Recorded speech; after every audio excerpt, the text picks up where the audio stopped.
નમસ્કાર વિદ્યાર્થી મિત્રો, આજે આપણે દ્વિતીય સત્રની શરૂઆત કરીએ.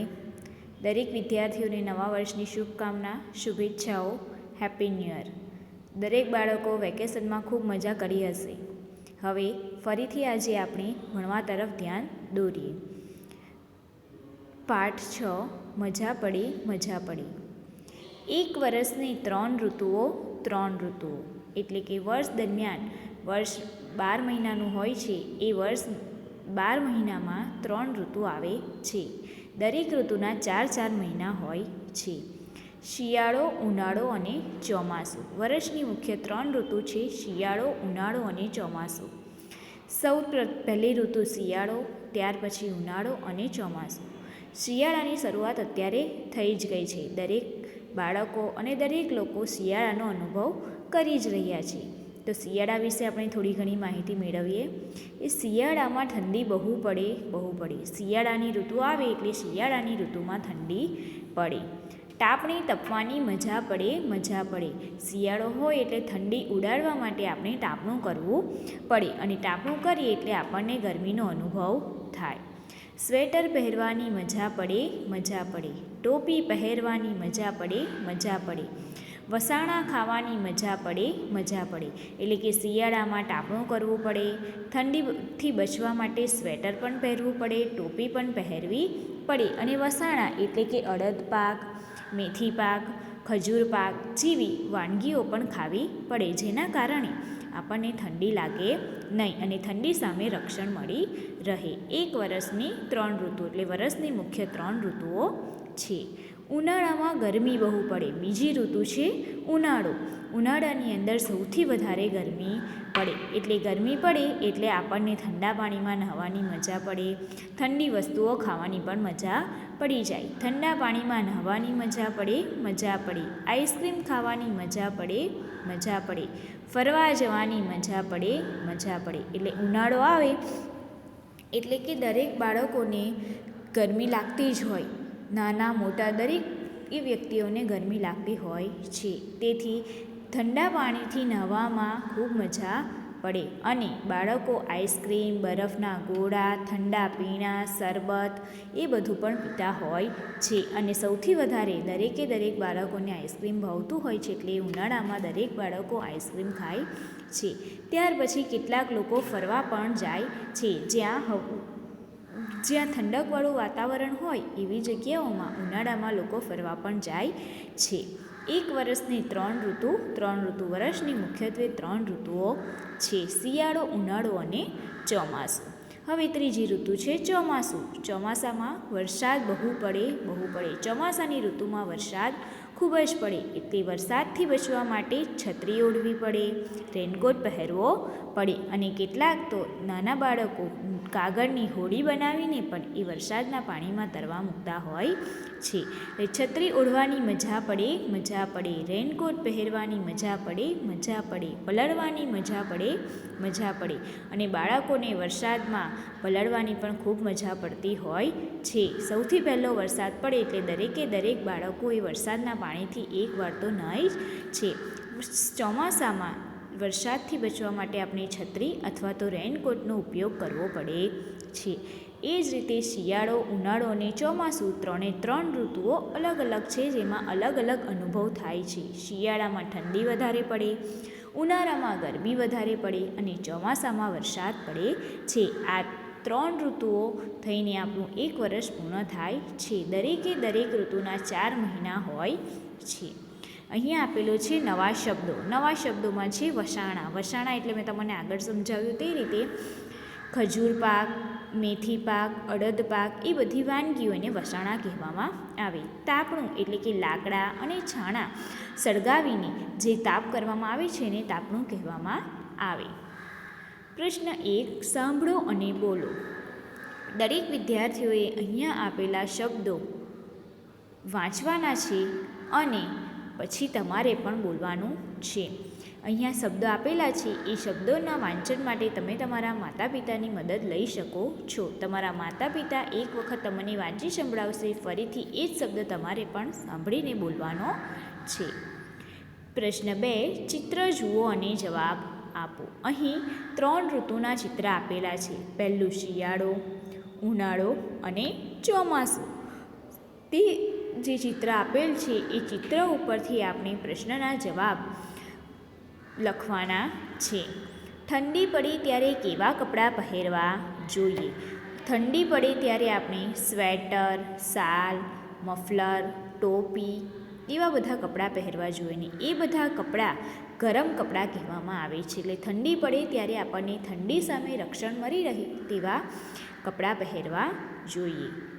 ઉનાળામાં આપણે કેવા કપડાં પહેરવા જોઈએ? ઉનાળામાં આપણને ગરમી લાગતી જ હોય છે, તેથી આપણે ઉનાળામાં સુતરાઉ, સફેદ અને ઝીણા કપડાં પહેરવા જોઈએ, જેના કારણે આપણને ગરમી ઓછી લાગે. ચોમાસામાં વરસાદથી બચવા શું કરીએ છીએ? ચોમાસાની ઋતુ હોય ત્યારે વરસાદથી આપણને બચવું હોય તો શું કરવામાં આવે છે? તો ચોમાસાની ઋતુમાં વરસાદથી બચવા માટે છત્રી અથવા તો રેનકોટનો ઉપયોગ થાય છે. ઠંડીથી બચવા આપણે શું કરીએ? ઠંડી પડે છે, અત્યારે બધા દરેક બાળકો અનુભવ કરે જ છે ઠંડીનો. તો ઠંડીથી તમારે બચવું હોય તો શું કરો તમે? તો ઠંડીથી બચવા માટે આપણે સ્વેટર પહેરીએ, શાલ ઓઢીએ, કાન ટોપી પહેરીએ, મોજા પહેરીએ, હાથના મોજા પણ પહેરીએ. એટલે ઠંડીથી બચવા માટે આવું બધું આપણે કરવું પડે. કપડાં સ્વચ્છ રાખવા શી જાળવણી કરવી જોઈએ? એટલે આપણે કપડાં ચોખ્ખા રાખવા હોય, સ્વચ્છ એટલે કે ચોખ્ખા, તો કપડાંને ચોખ્ખા રાખવા હોય તો આપણે શું કરવું જોઈએ? તો કપડાંને સ્વચ્છ રાખવા માટે, ચોખ્ખા રાખવા માટે ગમે તેવા ગંદા હાથ કપડાં પર લૂછવા ના જોઈએ અને કપડાં રોજે રોજ આપણે ધોવા જોઈએ. તો જ આપણા કપડાં સ્વચ્છ રહે અને ચોખ્ખા કપડાં પહેરવા, ધોયેલા કપડાં પહેરવા જોઈએ. જોડકા જોડો. અહીં જોડકા આપેલા છે એ દરેક વિદ્યાર્થીઓએ જોડવાના છે. ઋતુ પ્રમાણે જોડકા જોડવાના છે. સૌથી પહેલું આપણે જોઈએ, બાળકો તાપણું કરે છે. 2 બાળકો છે તે તાપણું કરે છે, તો એની સાથે સામે શું આવશે કે એક છોકરાએ સ્વેટર, ટોપી, હાથના મોજા અને પગના મોજા પહેરેલા છે, તેની સાથે એને જોડવાનું છે. ત્યાર પછી છત્રીનું ચિત્ર છે, તો છત્રીના ચિત્રને વરસાદની અંદર એક બાળક નહાય છે, એ વરસાદમાં જે બાળક પલળે છે એની સાથે જોડવાનું છે. ત્યાર પછી પંખાનું ચિત્ર છે, તો એક છોકરાને ખૂબ પરસેવો થાય છે, જે પોતાના રૂમાલ વડે નૂછે છે, એટલે પંખાને એની સાથે જોડવાનું રહેશે. રંગ પૂરો. 3 ચિત્ર આપેલા છે, એ 3 ચિત્રમાં દરેક વિદ્યાર્થીઓએ મનગમતો રંગ કરવાનો છે. પ્રશ્ન 5 ઉદાહરણ મુજબ જોડો. અહીં જોડકા આપેલા છે, એક બાજુ જે રીતે જોડકા આપેલા છે એ જ રીતે બીજી બાજુના જોડકા પણ જોડવાના છે. ગાડી ગાડી, કીડી કીડી, સરખા શબ્દને એ રીતે જોડવાના છે. પ્રશ્ન 6 અભિનય કરો. અહીંયા કેટલાક અભિનય કરવા માટે આપેલું છે, એ દરેક બાળકોએ પોતાના ઘરે કરવાનું. અભિનય કરો ભાઈ, અભિનય કરો. ગરમ કપડાં પહેરવાનો અભિનય કરો. ગરમ કપડાં એટલે કે સ્વેટર પહેરવાનો છે. મફલર શાળ ઓઢવાનો અભિનય કરવાનો છે. તાપણી ટપવાનો અભિનય કરવાનો છે. પંખાથી હવા નાખવાનો, હવા ખાવાનો અભિનય કરવાનો છે. ઠંડા પીણા પીવાનો, પરસેવો લૂછવાનો, વરસાદમાં નહાવાનો, છત્રી લઈ ચાલવાનો, રેનકોટ પહેરવાનો. અહીં આપેલા જે વાક્યો આપેલા છે એ પ્રમાણે દરેક વિદ્યાર્થીઓએ અભિનય કરવો. પરંતુ વરસાદમાં નહાવાનો અભિનય થશે નહીં. કેમ? કારણ કે અત્યારે વરસાદની ઋતુ છે નહીં અને વરસાદ પડતો નથી, તેથી એ અભિનય થશે નહીં. જ્યારે ચોમાસાની ઋતુ આવે ત્યારે આપણે એ અભિનય કરીશું. ઓળખો અને ગોળ કરો. અહીંયા પ્રશ્ન 7 આપેલો છે, જેમાં પહેલો ગોળવાળા જે શબ્દો છે એ જ લાઈનમાં એ શબ્દો શોધીને ગોળ કરો. સૌથી પહેલાં છે પ. માત્ર એ 3 શબ્દમાં જે પ આવતો હોય એ પ ઉપર જ ગોળ કરવું. કનો માત્ર રસોઈ દીર્ઘઈવાળા શબ્દ પર ગોળ કરવું નહીં. અહીં આપેલું છે પરિતા, એટલે માત્ર પ પર ગોળ કરવું. પવન, પ. પલક, એમાં પણ પ આપેલો છે. એ જ રીતે ડબ્બાનો ડ. ડબ્બાના ડમાં એ જ લાઈનમાં જેટલા પણ ડ છે ત્યાં ગોળ કરવું. જેમ કે ડગ, તો ડ. ડમરું, એમાં પણ ગોળ કરવું. વડલો, એમાં પણ ગોળ કરવું. ત્યાર પછી ખાતર, તલવાનો ટ છે. એ જ રીતે બીજા બધા શબ્દો સામે એની લાઈનમાં જે શબ્દ આપ્યા હોય એ જ શબ્દ ઉપર ગોળ કરવું. આંગળી ફેરવો. અહીં પ, ડ, ટ અણ આ શબ્દ આપ્યા છે, અક્ષરો આપેલા છે, એ અક્ષરો ઉપર તમારે માત્ર આંગળી ફેરવવાની છે. ટપકા જોડો અને લખો. પ્રશ્ન 9માં ટપકા આપેલા છે. દરેક વિદ્યાર્થીઓએ એ ટપકા જ્યાં ટપકા આપેલા છે એના ઉપર જ પેન્સિલ ફેરવીને ફેરવવાની છે અને એ જ રીતે લખવાનું છે. ત્યાર પછી ઉપર જે આપેલા છે એવા જ શબ્દો નીચે પણ આપેલા છે તે જ જાતે લખવાના છે. ઉપર માત્ર ટપકા જોડવાના છે, જ્યારે નીચે જાતે લખવાના છે. વાંચો અને લખો. ઉપર આપેલ શબ્દ નીચે ખાલી જગ્યામાં લખવાના છે. જે રીતે ઉપર લખેલું છે એ જ રીતે લખવાનું છે. બાગ, બકરી, નિસરણી, કીડી, વાગતી, કરવતી, સાડી, ઉડતી અને દાતરડી. આ જે શબ્દ આપેલા છે એની નીચે જ લખવાના રહેશે. મનની મને કાકડી આપી. હવે ઉપર વાક્ય શબ્દ હતા, હવે નીચે વાક્ય આપેલા છે. મનની મને કાકડી આપી. તમારી સાડી સારી છે. રાજાની ગાડી કરતાં મારી ગાડી સારી છે. શબ્દ બનાવો. અહીં ફૂલ આપેલું છે અને વચ્ચે એક ગોળમાં કા લખેલો છે. ઉદાહરણ મુજબ જોઈએ, કાપડ. હવે કાપડ શબ્દ પૂરો થયા પછી આવશે કાતર, ત્યાર પછી કાબર, કાનન અને કાસમ.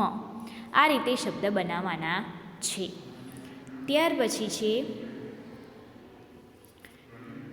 બડી. જે બાજુ તીર જાય છે એ જ બાજુ શબ્દ બનાવવાના છે. હમણાં ટેસ્ટમાં કેટલાક વિદ્યાર્થીઓએ ખોટા શબ્દ પણ લખેલા છે શીખવાડ્યા છતાં પણ, એટલે દરેક વિદ્યાર્થીઓ બરાબર ધ્યાન આપે. જે તીર જ્યાં બાજુ જાય છે એ જ પ્રમાણે લખવાનું છે.